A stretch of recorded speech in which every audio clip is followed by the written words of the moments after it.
माननीय सर्वेश यादव जी एवं सामने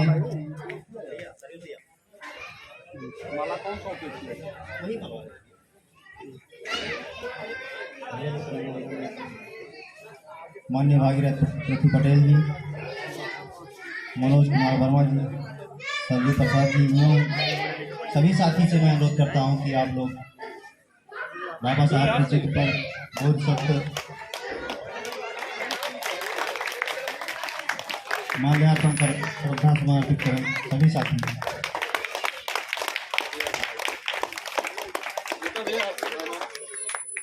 मैं सर्वेश यादव जी से अनुरोध करते हैं कि प्लेट में अगरबत्ती है, हाँ अगरबत्ती और दीप जलाकर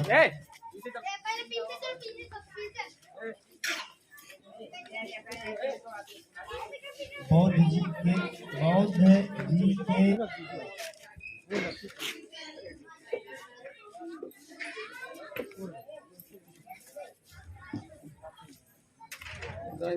हम चाहेंगे कि दीप जलाकर माननीय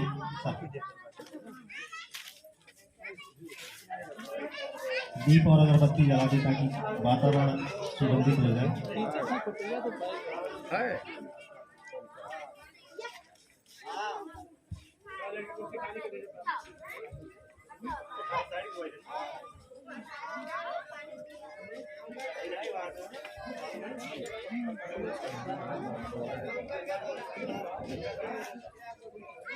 सभी ग्रामवासी से अनुरोध करते हैं, माताएं बहनें भाई बंधु जो भी हैं, मेरी आवाज जा रही है, वो 1 घंटे के लिए कम से कम इस कार्यक्रम में जरूर आ जाएं, क्योंकि ये अवसर है आप लोगों के लिए। आप लोगों के आने से हम लोगों का हर्ष बढ़ेगा, खुशी मिलेगी।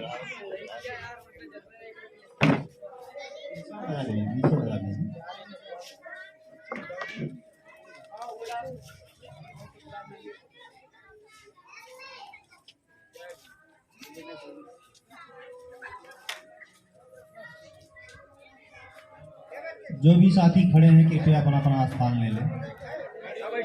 कुर्सी खाली है, आप लोग बैठ जाएंगे, अच्छा लगेगा। सर आप यहीं बैठिए।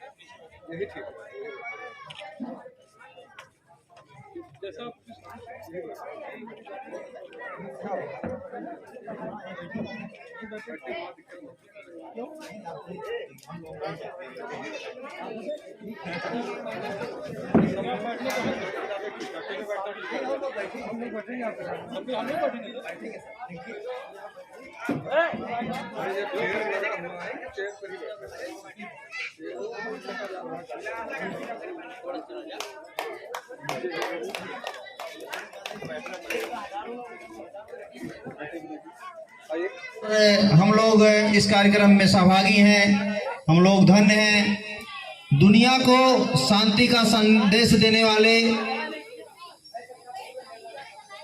Mahatma Gautam Buddha, doctor B R. अम्बेडकर, ज्योतिबा फुले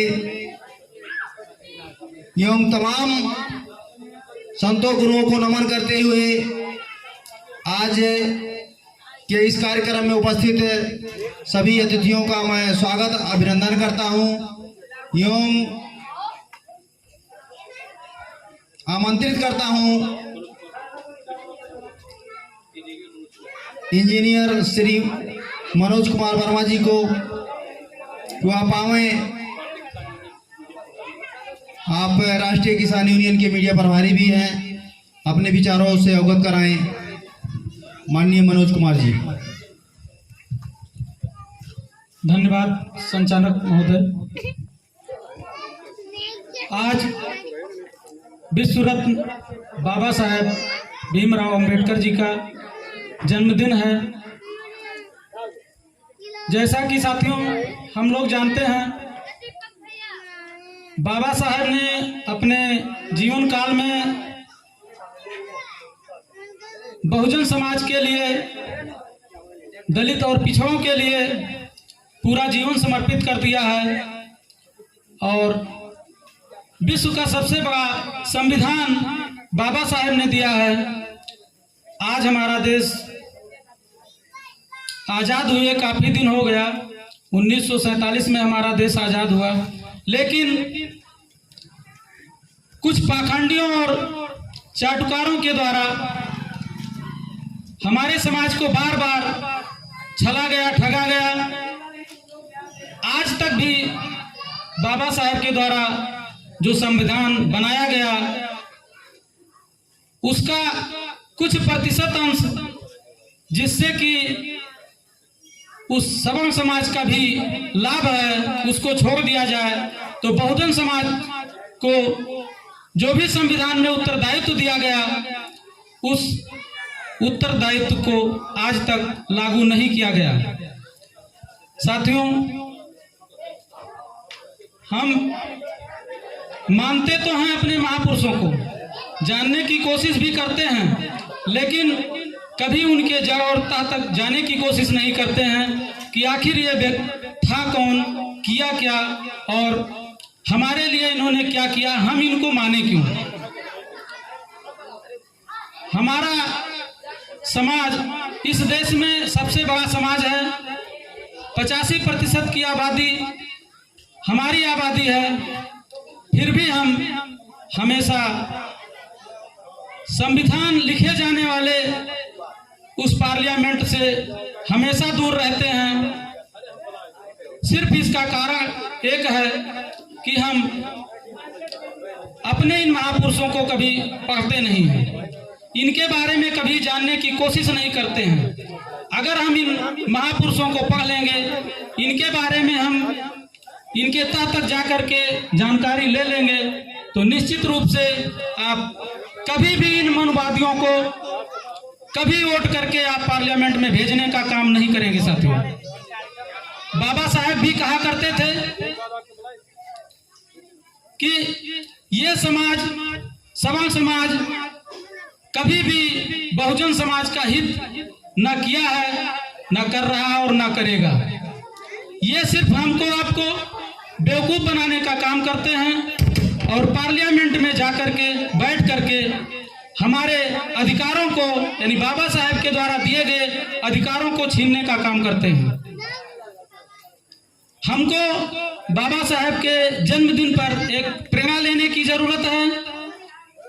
इस देश में दो तरीके की विचारधाराएं चल रही हैं। एक विचारधारा है जो राजनीतिक रूप से हमारे ऊपर थोपा जाता है, दूसरी विचारधारा है जो बाबा साहेब ने अपने संविधान में लिख करके हमको दिया है। हमको जरूरत है कि हम बाबा साहेब के द्वारा लिखे गए संविधान की विचारधारा को पढ़ें, उसको समझें, उसके हिसाब से हम राजनीतिक पृष्ठभूमि को बनाने का काम करें, वोट देने का काम करें। वो हमारा अपना भाई ही क्यों ना हो, बेटा ही क्यों ना हो, अगर वो रास्ते से भटक गया है, राजनीतिक चेतना जगाने का काम कर रहा है, हमें ठगने और छलने का काम कर रहा है, निश्चित रूप से हमको उस भाई और बेटे को भी छोड़ देना चाहिए।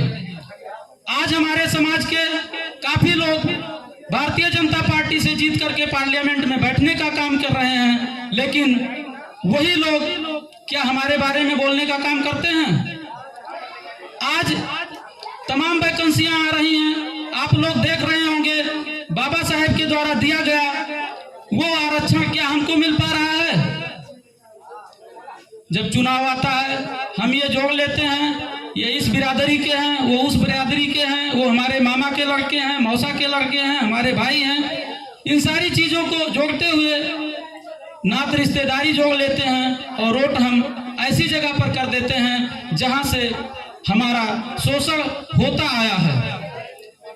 तो इस चेतना को अगर हमको आगे बढ़ाना है, बाबा साहेब के मिशन को आगे बढ़ाना है, तो हमको निश्चित रूप से बाबा साहेब को पढ़ना पड़ेगा।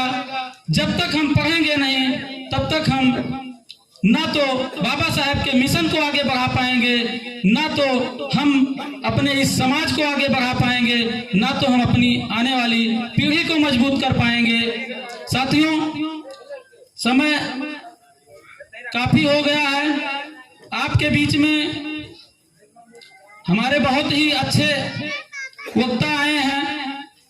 श्री चंद्रपाल वर्मा जी प्रवक्ता जी के नाम से हम लोग जानते हैं और वो सामाजिक चिंतक भी हैं और काफी डीप स्टडी भी रखते हैं।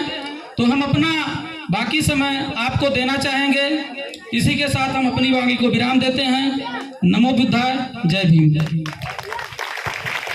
बहुत अच्छा, धन्यवाद माननीय इंजीनियर साहब, आपने अपनी बातों को रखा और निश्चित ही आपने जो बातें रखी हैं वो बहुत ही ज्ञानोपयोगी है, क्योंकि कोई भी समाज बिना शिक्षा के अपना विकास नहीं कर सकता है। शिक्षा ही है जो आपको विकास के मार्ग पर ले जा सकती है, अन्यथा कोई ऐसा विकल्प आपके पास नहीं है जिससे आप आगे की पंक्ति पर आकर बैठ जाएं।